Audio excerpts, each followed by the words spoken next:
Correct me if I'm wrong. Nakuhaan ng video ang pag-apoy ng engine ng eroplanong ito habang papunta sa bansang Hawaii.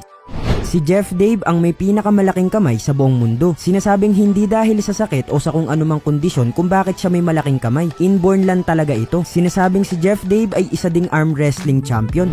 Ang bulldog na si Otto ay kayang gumamit ng skateboard. Nag-broke din siya ng Guinness World Record bilang isang natatanging aso na lumusot sa isang mahabang human tunnel gamit nga ang skateboard.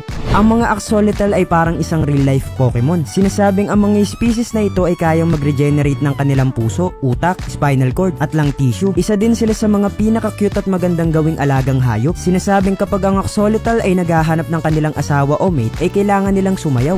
May isang cave na matatagpuan sa Mexico na napupuno ng naglalakihang mga kristal. Sinasabing tatagal ka lang ng 10 minutes sa lugar na to kapag hindi ka nakasuot ng proper gear. Napagalaman kasing ang tuktok kung saan nakalocate ang lugar na to ay nasa isang underground magma chamber. Kaya sobrang init dito. Maraming salamat sa palaging panonood ng video mga master. Mas delikado pa ang water slide kaysa sa roller coaster. Ayon kasi sa data na nakuha ng New Jersey Department noong 2014 ay mayroong 40% na probability na magkaroon ng hindi magandang insidente habang nasa water slide ka. Sinasabing sobrang dumi din ng mga water slide lalo na kapag dinudumog ito ng madaming tao. Lahat kasi ng pwedeng bakterya sa katawan mo ay pwede ding malipat sa ibang naliligo doon. Kaya mataas din yung posibilidad na magkaroon ka ng sakit pagkatapos maligo dito. Si Brian Shaw ang isa sa tinaguri ang pinakamalakas na tao sa buong mundo. Sinasabing ang tangkad niya ay nasa 6'8" at may timbang siya na umaabot ng halos 400 pounds. Sa sobrang lakas ni Brian Shaw ay kaya niyang bumuhat ng sasakyan at mga kung ano-ano pa. Ayon kay Brian ay lagi niyang sinasama sa regular diet niya ang mga pagkain na mayayaman sa protina, kagaya na lang ng itlog at beef. Kaya wag niyo sanang kakalimutang kumain ng mga masusustansyang pagkain mga master para mas lalo pa tayong lumakas kagaya ni Brian Shaw.